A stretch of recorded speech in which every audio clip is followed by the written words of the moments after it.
to Speak Our Minds, the fight for youth mental health, the podcast that delves into the inspiring journey of youth mental health advocates who took a stand and transformed a system.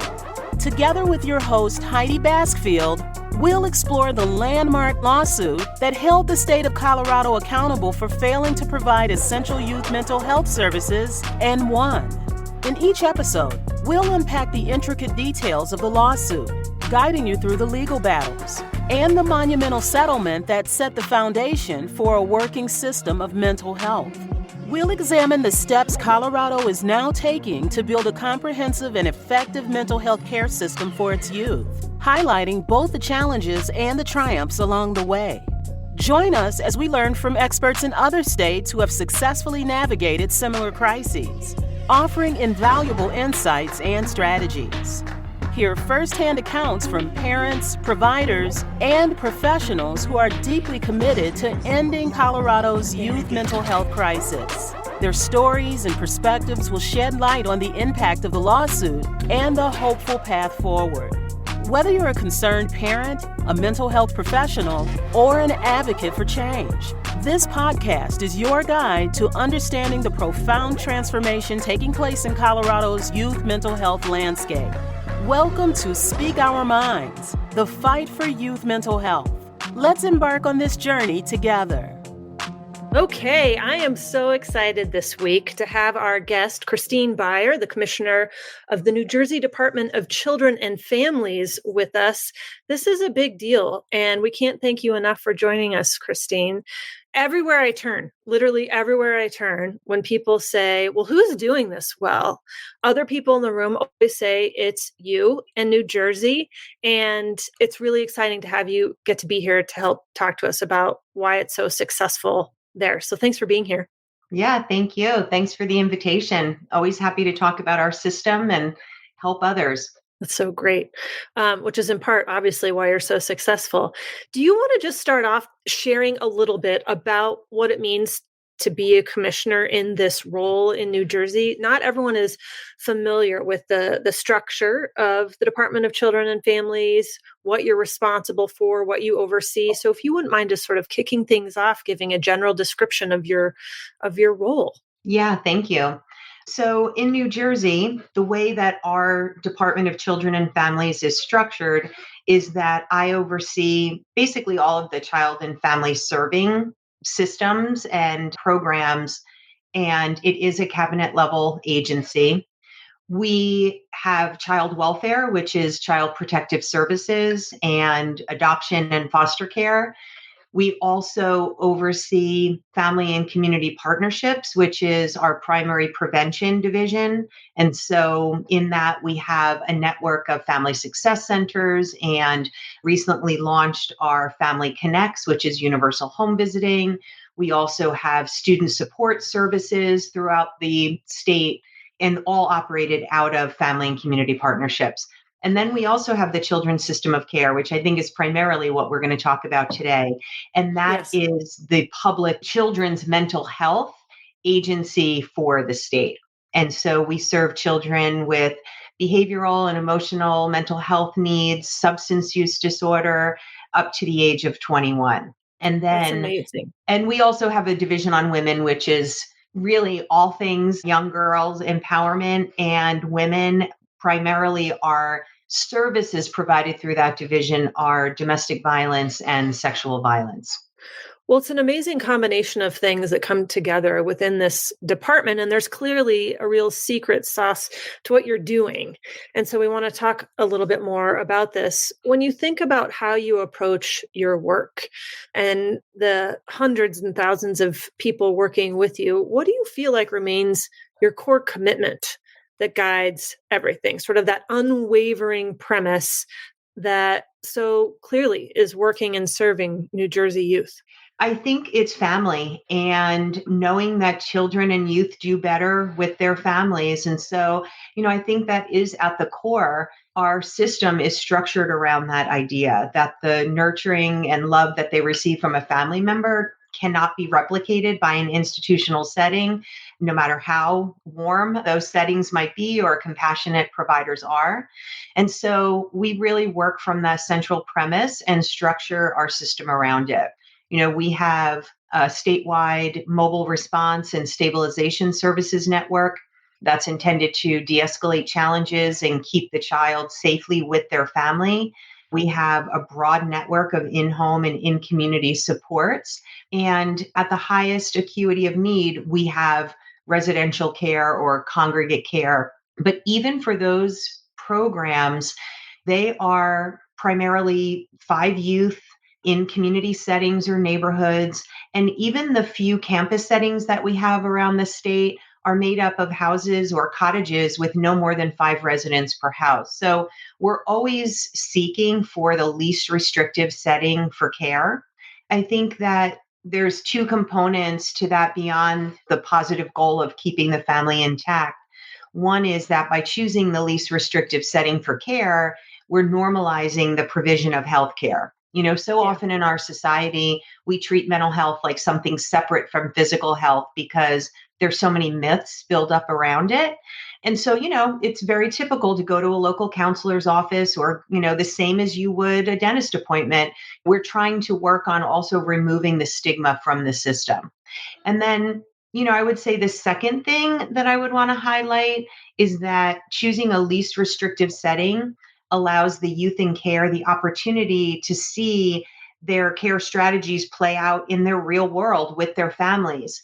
Removing a child and putting them into a congregate setting, we may be able to help support that child, but it's more difficult, I think, in those settings to be able to include the family or work with the youth and their family or their parents together. And so when young people are receiving services in home or in community, they're interacting with their peers, with their parents, their social networks. And so it really sets them up for long-term success when they can apply those healthy strategies to real-world settings. What I want to know is, as you're sharing all of that, which is really incredible work, was that a culture that already existed when you came into this role, or is that something that you've really helped to design and build and operate? I'll say no, it didn't exist initially when the department was created. I don't know if you're familiar with that. We have had a federal lawsuit back in the 1990s. The state was sued for our Child Protective Services division. And out of that came the creation of the Department of Children and Families in 2006, post settling our lawsuit and kind of building out and restructuring this new department.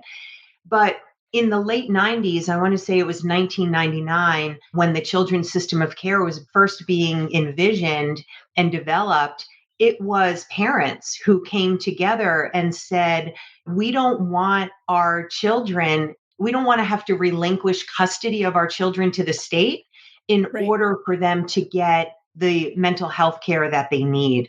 And because at that time, and I in New Jersey, and I think it's still this way in some other states currently, that the state child welfare takes custody in order to place a child into a congregate setting and for treatment purposes, not just congregate settings for foster care. And so that was the beginning of our system and the beginning of building out the children's system of care. Was parents saying, we want to support our children.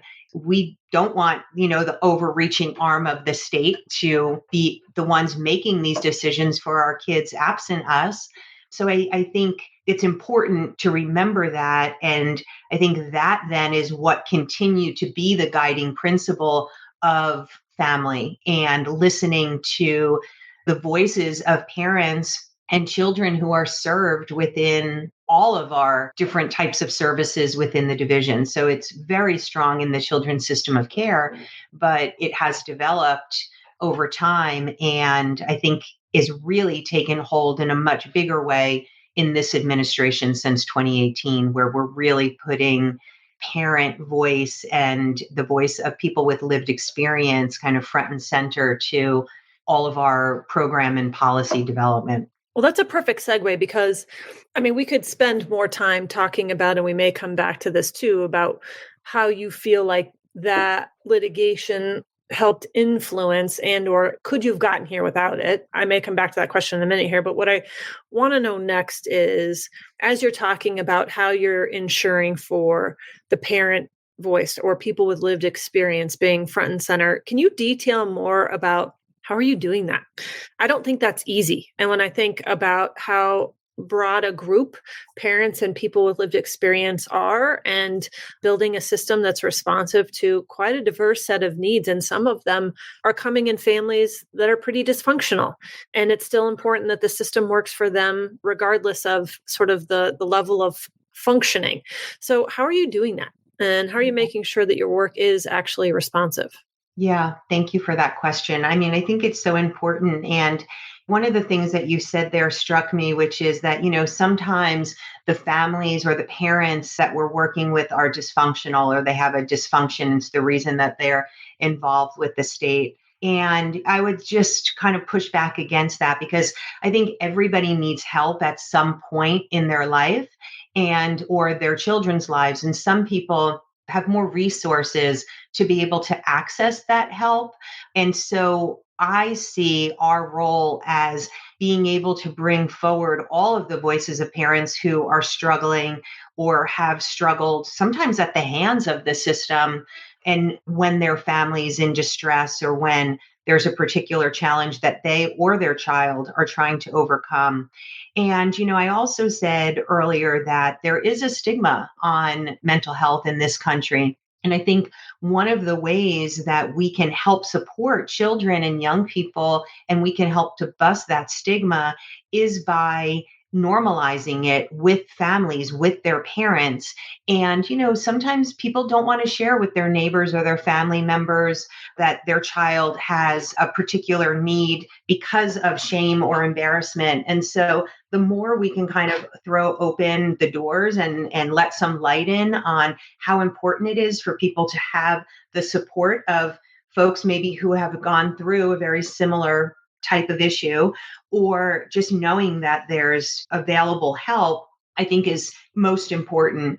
So when I became the commissioner back in 2018, one of the first things that I did was go out on a listening tour.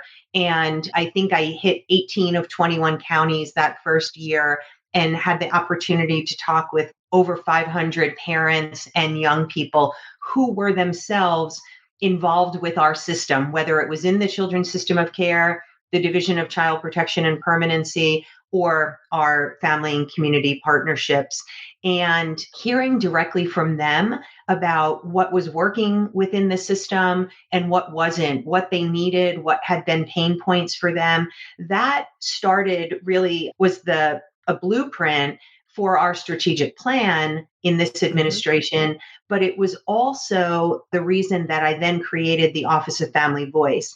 And the Office of Family Voice was created in 2019, is now, kind of fully functioning with a much larger staff than the one or two people that started it. But it is a very intentional way of working directly and bringing people with lived experience into our decision making. And so we've been working on developing the shared leadership approach and model, so that it's not the professionals who are alone deciding what families need or what young people need, but really listening and putting at the center the needs and the experience of children and parents, to be able to tell us how to make the system better, how to make the system work for the end users. I'm blown away by that. Maybe I shouldn't be, because in some ways it's genius in its simplicity. I also want to say you just helped me have my own aha moment when you were talking about, let's not talk about families using terms like dysfunction, and let's keep the conversation in the space of we're all going to have challenges at different times, because even the use of the word dysfunction furthers things like stigma. So I appreciate that. It really was a big learning for me. So thank you for that. I always love learning more things and different ways to better support this conversation. But into the space of the Office of Family Voice, and really formalizing a space for that kind of leadership, what is the key to making that succeed, to not having it just be for good optics? Yeah, it's been challenging at times, but I think that most of the individuals in the department, most of the other leaders and staff really see a lot of value and our programs are better now.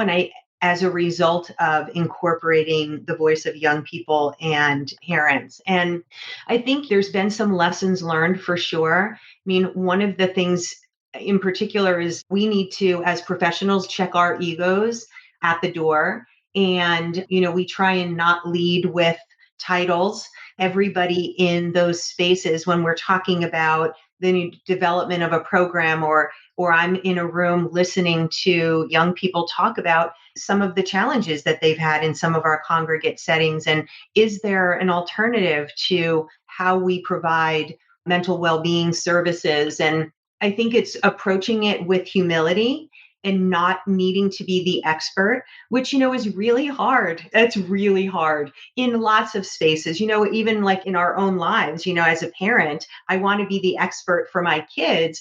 And, I have found through this process of incorporating people with lived experience, like I can apply those principles in my own house now.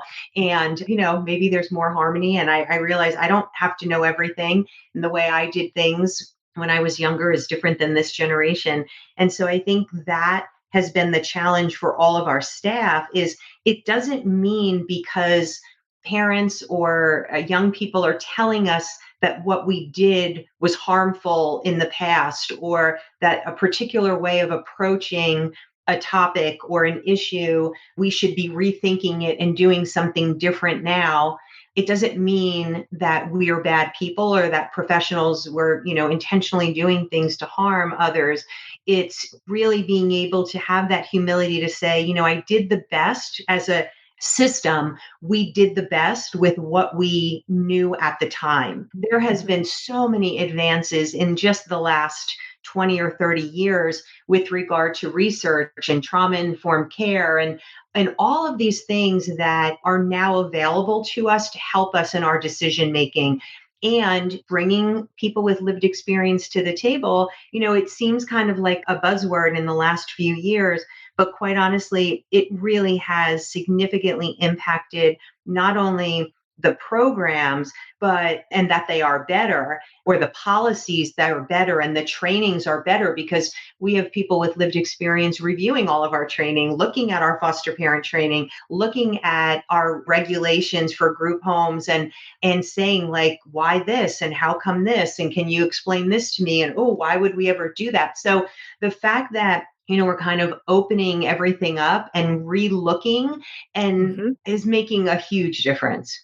When I hear you talk about those things, I have this idea that wouldn't it be great if in Colorado, as we are going through our process to reform and improve our system, if we had an Office of Family Voice that had the ability to do things almost like our Public Utility Commission, where they're helping in identifying a good provider network and even rate setting or developing and implementing quality and safety standards. To what degree is your Office of Family Voice playing a role in any of those functions? Yeah, I mean, the Office of Family Voice, I'll say we're on our third cohort now of our youth council.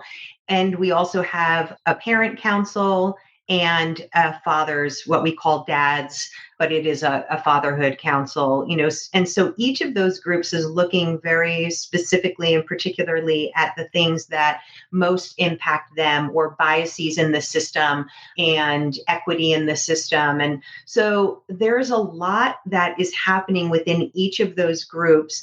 And then just as an example, our youth council, they also have subcommittees. And so one of the current subcommittees is the children's system of care. And so the young people get to weigh in on their using their own experience or as experiences of friends and others. They get to weigh in on, like, let's look at the training and that caseworkers get, or let's look at the training for the youth workers in our residential centers.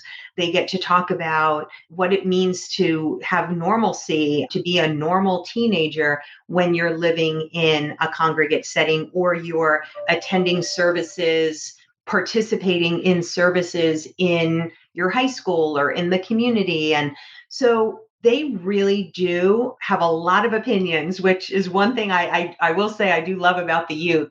I'd love teenagers. Right, exactly. But they then are the ones who then help come up with the solutions also. One of our youth councils actually wrote legislation, like worked with our legislative staff within the department and wrote a bill, the Sibling Bill of Rights that the governor signed into law in 2022.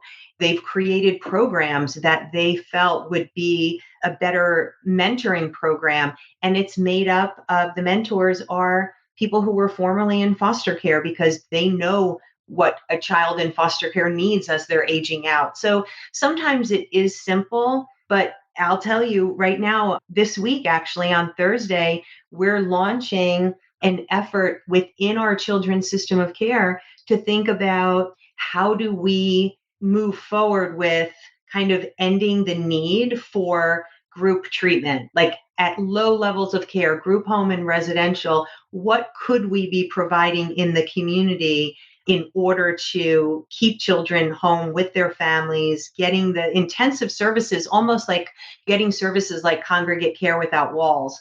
How do we provide those intensive levels of service in community? And so that is going to be led and is being led by young people who they themselves have been in congregate settings or formerly were in congregate care and foster care and their parents. And so that, like I said, is launching on Thursday, but it's the need to continue to rethink and re-examine the system. Like no system is perfect. And you have such an opportunity in Colorado as you're building your system to ensure that you have families and family voice like right at the start so that you can build the best system for your young people. Well, I want you to come back and talk about the outcome of the work that you're doing with youth on this front, because you know what I am just so impacted by in listening to you is thinking about, I don't think I have been in not one single conversation where youth are getting to say, as I go through this experience, this is what I need to be a normal kid, right? Like it's not, I think the problem that is so pervasive in the way that we're approaching things right now here in Colorado is the lack of those kinds of conversations that we're trying to fix, sort of check boxes versus really do the harder work of sitting down, not just with parents, but also with young people themselves to say, okay, if you're going to move into a residential setting, what are you going to need to still feel like a normal kid while you're going through that experience? And then when you come out and move into whatever that next set of services needs to be to support you. Well, and that's sort of heartbreaking that we don't do that. Yes, I agree. And one thing, though, I do want to add about New Jersey's system, because this is very different than most other states, is that for all of our residential programs, our congregate care programs, we manage that whole network. So those programs are licensed and regulated by our department, by the Department of Children and Families. So that means that our whole provider network and provider community, they all have the same standards. They all are licensed and funded solely by the department, by the Children's System of Care, using federal and state dollars. You know, it's built on the Medicaid platform. But what that means is they do not take children from out of state. They're not allowed to take children from out of state. And our children don't go out of state. They stay in New Jersey because we have a comprehensive system that we not only we're the designers of, but that we continue to work directly with those providers to license and regulate those programs. It makes me actually want to cry to hear that you don't send kids out of state. The group that is sharing on this episode of the podcast that's actually airing this week talked about, it's one county. Colorado has 64 counties, and this one county sent over 60 kids out of state so far this year. And It's heartbreaking. So to hear that it's possible to have a system Yeah. that doesn't do that, I think is, if no one hears anything else from your message today, and what they hear is that it's possible not to send kids out of state, to be able to serve your kids and families at home within the state and communities there, is so important. Yeah, and I would say, being when the department was created in 2006, right around that time, maybe even a few years post that, we had over 350 children in out of state placement.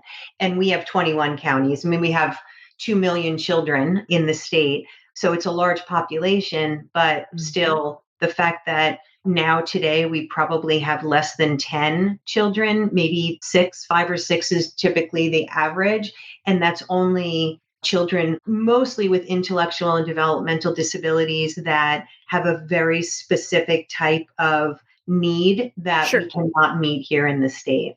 Right. But And that's the way it should be. yeah, but I will tell you, like none of this is easy. It sounds very simple as I'm sitting here talking about it, but I worked in the department at the time as this system was being built, working to bring children back from out of state. And it was all hands on deck. And the challenge was we had to build this system. Lots of, I had said we have 5-bed houses in neighborhoods, but we had a lot of fights with municipalities and local governments who did not want a group home in Of their course. town, and so that not in my backyard, that NIMBY mentality was very, very strong. And there were leaders in the department at the time, some of my peers, who maybe still have bruises today, from some of those fights, because it was not easy, but it's possible, right? And I think that is so important. Like when you hit a brick wall or it feels really hard, you can either push through or you can say, okay, we're going to try and get around the wall another way. But continuing to move forward, even in small incremental steps, is necessary to get to the other side. And it is possible. As we wrap up here, one of the other questions I want to at least make sure we touch on briefly is if you can just talk about how Medicaid and that component of EPSDT fits within your department. Because the way we structure things here in Colorado is we have the Behavioral Health Administration is responsible for sort of the overarching design and elements of implementation, but Medicaid remains outside of that and has the big budget. So how do you handle the Medicaid relationship, and how is it working to support what you're accomplishing there? Yeah, Medicaid as a division is in the Department of Human Services. And so it's not something that this department or myself as commissioner has control over. And so we have established a very good relationship, a good working relationship with our Medicaid division. And the children's system of care is built on the foundation of Medicaid.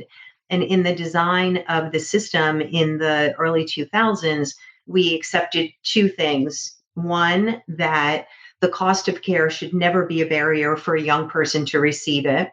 And two, that the states alone did not have the resources to create a comprehensive and integrated system that we had envisioned. And so that's why the CSOC was built on the Medicaid platform, to ensure that services would be available accessibly and clinically appropriate. And that has made a huge difference. Any family, any parent can call our contracted services administrator, so a 1-877 number at any time, and request mental health services for their children, whether or not they are Medicaid eligible. And I think that's important because that's maybe then where we use our state dollars, or if people have insurance. But our mobile response and stabilization services are an EPSDT state plan service. So, which I know that Colorado is looking to build, and if not already, is working to implement mobile response and stabilization services.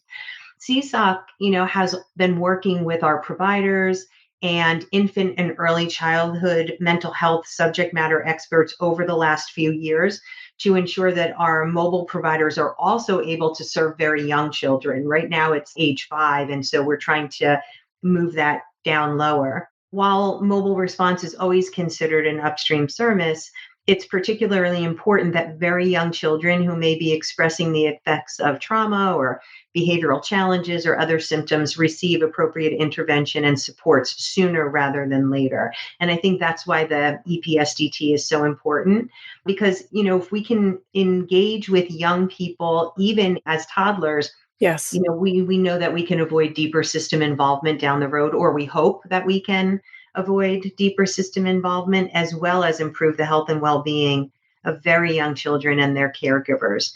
And ultimately, we can better support long-term family stability. That's incredible. And I know we are at time, and I could talk to you all day. There is so much that we have to learn from you. So we hope you'll come back because there's so much more to explore. But I can't thank you enough for the leadership you're providing to the country, because honestly, so many people are talking about the work that's happening there in New Jersey. And thank you for making yourself available and for saying we are interested in helping other states succeed in their efforts to do this as well. So thank you for all your incredible leadership. Yeah, well, thank you for the opportunity. I love talking about our system, but the benefit is if someone else can learn, if something I said makes a difference, then it will have been worth it. It does. And thank you for joining us. I know you're so busy. So thanks for making time for us, and we'll talk to you again soon. Yeah, thank you. Thank you for joining us on this episode of Speak Our Minds, the fight for youth mental health. We hope you found today's discussion insightful and inspiring. The journey to transform Colorado's youth mental health system is far from over, and your engagement and support are crucial in sustaining this momentum.